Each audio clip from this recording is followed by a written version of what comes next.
बात करेंगे गुजरात में लोक देवता के तौर पर प्रचलित वीर योद्धा वत्सराज सोलंकी के इतिहास के बारे में। गुजरात वीरों की भूमि है, उनमें से ही एक वीर है वत्सराज सोलंकी। उन्होंने अपना सारा जीवन गायों की सेवा के लिए समर्पित कर दिया था। आगे हम इस वीडियो में आज देखेंगे कि कैसे वो वीर योद्धा बने और कहां उनका स्थान है। गुजरात में सालों से ही हिंदू व मुस्लिम श्रद्धालुओं के लिए आस्था का प्रतीक बना हुआ है। यह स्थानक वाछरा दादा के नाम से भी प्रचलित है। यह मूल स्थानक कच्छ के छोटे रेगिस्तान में वाछरा बेट पर स्थित है, जहां पर चारों तरफ रेत के अलावा कुछ नहीं है और बरसात के 4 महीने वहां कोई जा नहीं सकता, क्योंकि इस समय यह बेट चारों तरफ से पानी से घिर जाता है। आमतौर पर रेगिस्तान में कोई वनस्पति नहीं पाई जाती, लेकिन यहाँ पर बहुत से पेड़ पौधे पाए जाते हैं। इस जगह पे लोग दूर दूर से दर्शन के लिए आते हैं। यहाँ पे लोग कच्छ, कठियावाड़ और गुजरात सहित अन्य राज्यों से भी श्रद्धालु अपनी मन्नत पूरी करने के लिए आते हैं। इसी बेट पे वीर वत्सराज दादा का मंदिर, गौशाला एवं धर्मशाला है। इसी मंदिर के पास कुत्ते और ढोली की भी समाधि है। आज भी अगर आप इस समाधि के पास कान लगा के सुनेंगे तो आपको ढोल की आवाज़ सुनाई देती है। ऐसी मान्यता है कि अगर आपको कुत्ता काटता है तो आप वाछरा दादा की मन्नत मानते हैं तो आपको आराम हो जाएगा और फिर आपको यहाँ के दर्शन करने होते हैं। इस बेट पर बहुत सी प्राचीन निशानियाँ मौजूद हैं। यहाँ की गौशाला की 2700 गायों को बांधा नहीं जाता है। वे खुले में ही घूमती हैं और शाम को वापस आ जाती हैं। वाछरा दादा आज भी किसी न किसी तरीके से लोगों की सेवा कर रहे हैं। अगर कोई रेगिस्तान में गुम हो जाता है तो उनको कुत्ते के रूप में आके रास्ता दिखाते हैं, और ऐसी ही कई चमत्कार की कहानियां मौजूद हैं। अभी जानते हैं वीर योद्धा वत्सराज सोलंकी का इतिहास। आज से 950 साल पहले गुजरात राज्य के मेहसाणा जिले के कालरी गांव में सोलंकी राजपूत हथीजी का राज था। वे काफी धर्मप्रिय थे, लेकिन उनके यहाँ कोई संतान नहीं थी। इसी के चलते उन्होंने मथुरा की जमुना नदी में अपने प्राण त्यागने का निर्णय लिया। लेकिन जैसे ही वे नदी के पानी को छूने लगे, आकाशवाणी हुई कि आपके घर एक दिव्य पुरुष अवतार लेने वाला है। इसके बाद उनके घर एक बेटे का जन्म हुआ, जिसका नाम उन्होंने श्री कृष्ण के बड़े भाई बलराम के नाम से बलराज रखा। उसके साल भर बाद सोमवार के दिन वत्सराज का जन्म हुआ। उनके जन्म से सारे गांव में खुशी की लहर दौड़ उठी। जब बालक वत्सराज किशोर अवस्था में आए तब वे गौ सेवा के लिए काफी प्रचलित थे। कुछ साल बाद वहां पे भयानक अकाल पड़ा। तब जानवर तो ठीक, इंसानों के लिए भी खाना और पानी की समस्या हो गई। कालरी गांव से 5-7 मील दूर वडावली गांव में थे। तब धरती में से आवाज आई और कहा कि अपने दाएं पांव से भाले को जमीन में गाड़ दें। यहाँ पे मीठे पानी की धार निकलेगी और इससे सारे इलाके में पानी की समस्या खत्म हो जाएगी। और आज यह मीठे पानी का स्रोत मीठी बिरड़ी के नाम से प्रचलित है। कुछ साल बाद जब वत्सराज युवा हुए तब वे अपना पूरा समय गाय की सेवा में बिताने लगे।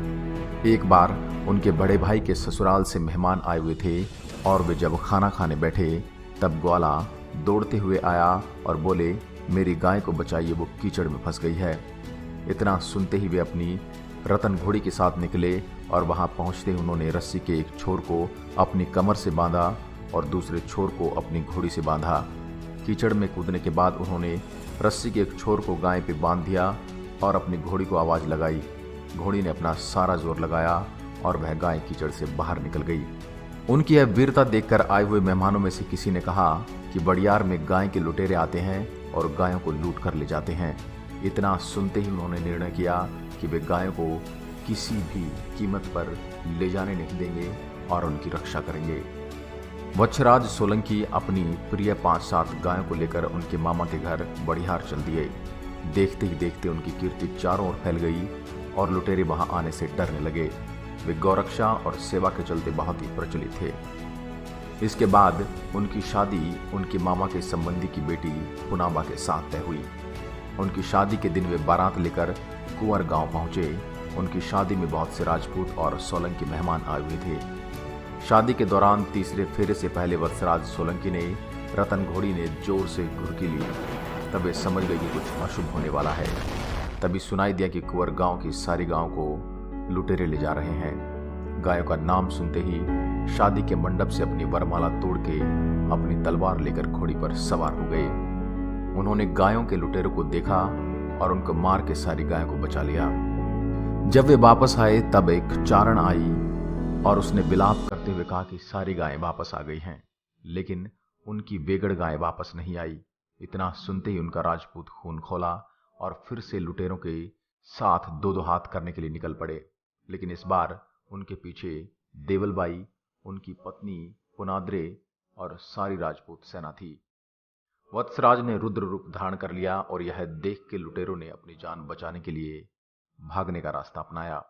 वापस लौटते समय एक लुटेरे ने पीछे से आकर उन पर वार किया और उनका सर धड़ से अलग हो गया। सर कटने के बावजूद उन्होंने लड़ते लड़ते 17 लुटेरों को मार डाला। उनका कटा सिर गोखरी बैठ पर गिरा और उनका धड़ आज के बाछरा बैठ पे आके गिरा।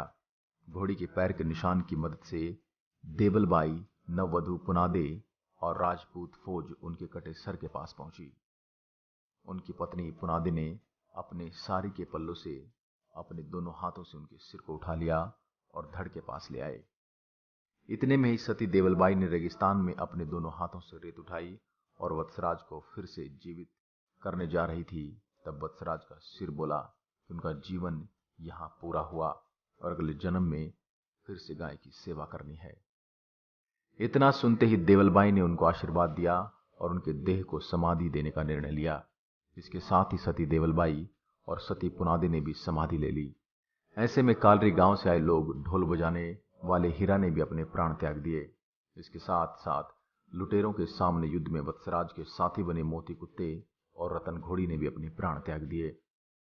सती देवलबाई ने कुत्ते को आशीर्वाद देते हुए कहा कि किसी को भी अगर कुत्ता काटेगा और वह यहां पर आएगा तो उसका जहर उतर जाएगा। सती देवलबाई ने ग्वाला पांचन को कहा कि यह मेरी गाय बेगड़ की सेवा करना और उसका वंश आगे बढ़ाना।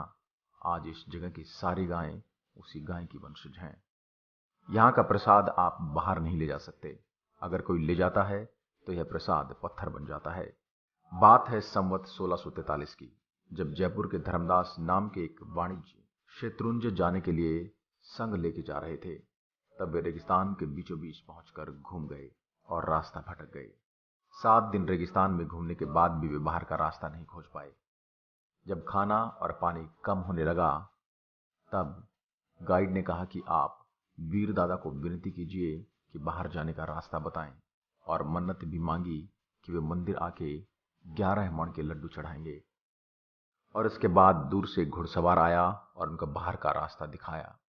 वे लोग मंदिर पहुंचे और मन्नत के मुताबिक लड्डू चढ़ाए और लड्डू कुछ बच गए तो उन्हें अपने साथ आगे के प्रवास के लिए ले जाने लगे। लेकिन उनको वहां के लोगों ने बताया कि आप प्रसाद बाहर नहीं ले जा सकते। लेकिन वे माने नहीं और प्रसाद बाहर ले गए। मंदिर के बाहर निकलते ही वे प्रसाद के लड्डू पत्थर बन गए। वे वापस आए और वीर वत्सराज दादा की माफी मांगी और वापस जयपुर जाकर उनका भव्य मंदिर बनाया। आज भी वे पत्थर के लड्डू मौजूद हैं और उसी वणिक के वंशजों ने दिल्ली में भी वीर वत्सराज का सुंदर आरस का मंदिर बनाया है। यहाँ की गायों के दूध का व्यापार नहीं होता और उसका आने वाले श्रद्धालुओं के लिए इस्तेमाल होता है। बारिश खत्म होने के बाद यहाँ के स्वयंसेवक रास्ते में नमक में दोनों तरफ ध्वजा लगा के वाछरा बैठ तक जाने का रास्ता बनाते हैं। यहाँ पर हजारों श्रद्धालु अपनी मन्नत पूरी करने आते हैं।